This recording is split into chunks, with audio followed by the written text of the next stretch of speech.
Kali ini sastra bercerita ingin menarasikan cerpen unik karya Arswendo Atmowiloto yang berjudul Bu Geni di Bulan Desember.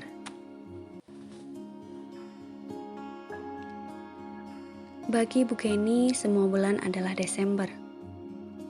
Bulan lalu, sekarang ini, atau bulan depan berarti Desember.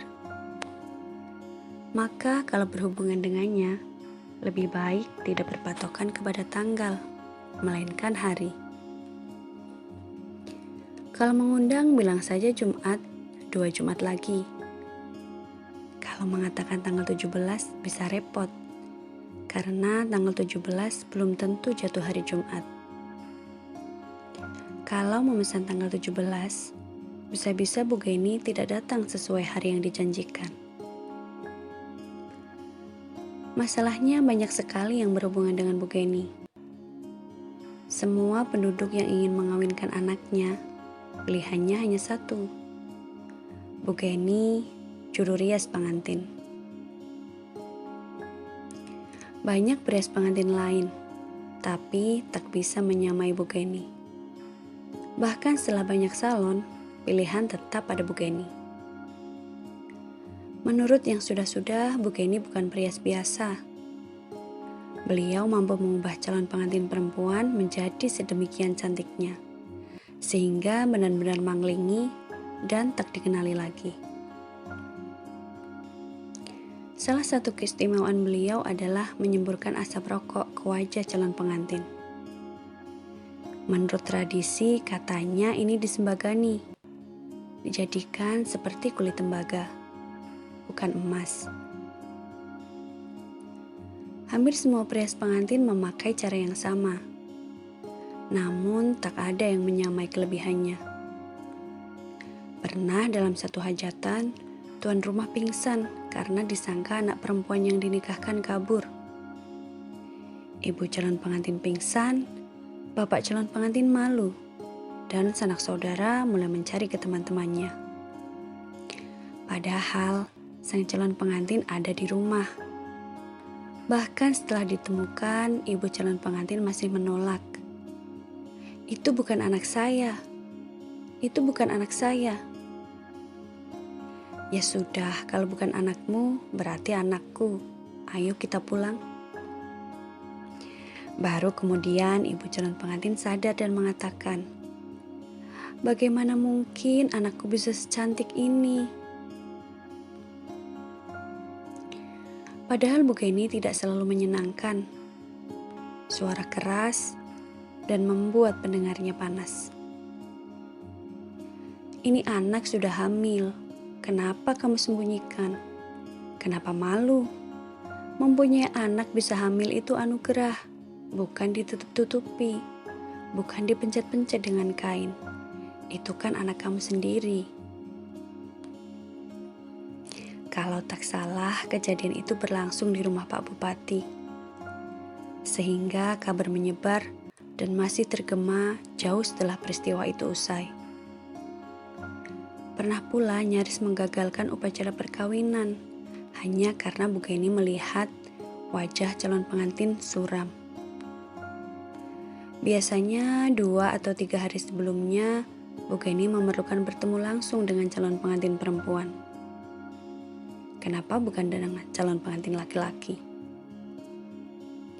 Loh, kan nasib dia berasal dari sini. Sewaktu ketemu calon yang dianggap berwajah muram, Bu Geni berkata, tak bisa, kamu harus ceria dulu. Padahal undangan sudah disebar, tempat resepsi sudah diberi uang muka. Yang lebih penting lagi, makanan sudah dipersiapkan. Kisah ini menjadi biasa kalau berakhir dengan pembatalan. Yang tak biasa adalah 2 hari kemudian ada bis terjun ke jurang. Menurut perhitungan, kalau benar perkawinan diadakan tanpa pembatalan, kemungkinan besar calon pengantin pria masuk jurang. Karena memang rencananya naik bis itu pada jam itu. Kisah buku ini bersambung ketika diminta merias anak menteri. Mungkin menteri koordinator, tapi menjawab, "Anaknya suruh ke sini saja. Kalau saya tinggalkan yang di sini, banyak yang dirugikan." Pada tanggal 17 Agustus kemarin, warga sekitar kediamannya menunggu. Apakah Bugeni akan memasang bendera merah putih di rumahnya? Karena dalam perhitungan Bugeni itu sama dengan 17 Desember. Ternyata Bugeni menyuruh pasang. Apa salah kalau mengibarkan bendera tanggal 17 Desember? Para pejabat di desa ikut gembira. Karena kalau Bugeni tidak mengibarkan bendera pada peringatan kemerdekaan, bisa jadi masalah. Tanggal 31 Desember berikutnya, Bugeni tidak berkeberatan ada pesta di rumahnya. Namun esok harinya tidak berarti tahun baru, melainkan 1 Desember lagi.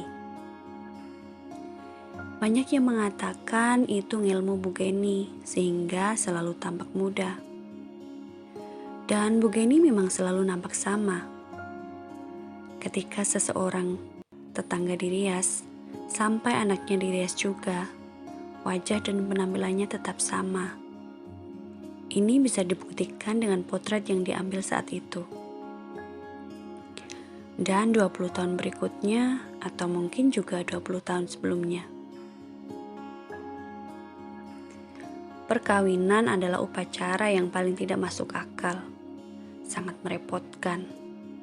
Kalian semua ribut memperhitungkan hari baik.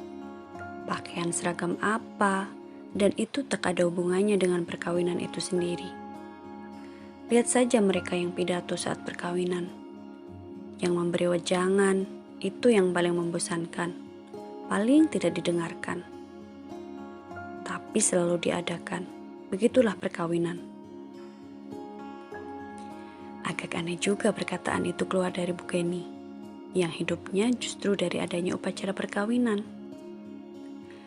Ya memang aneh, perkawinan kan keanehan. Karena yang aneh dianggap wajar, maka yang tidak menikah, yang janda atau duda malah dianggap aneh. Pada kesempatan berbeda, Bugeni berkata, jodoh adalah kata yang aneh untuk menyembunyikan ketakutan atau hal yang tak berani kita jawab. Oh, itu jodoh saya, biasanya orang bilang begitu. Atau kalau gagal, oh itu bukan jodoh saya. Lalu Bugeni tertawa lama sekali. Memangnya jodoh saya Pak Geni? Karena saya menikah dengan Pak Geni, itu jadi jodoh saya. Bukan karena jodoh saya Pak Geni, kemudian saya menikah dengan dia.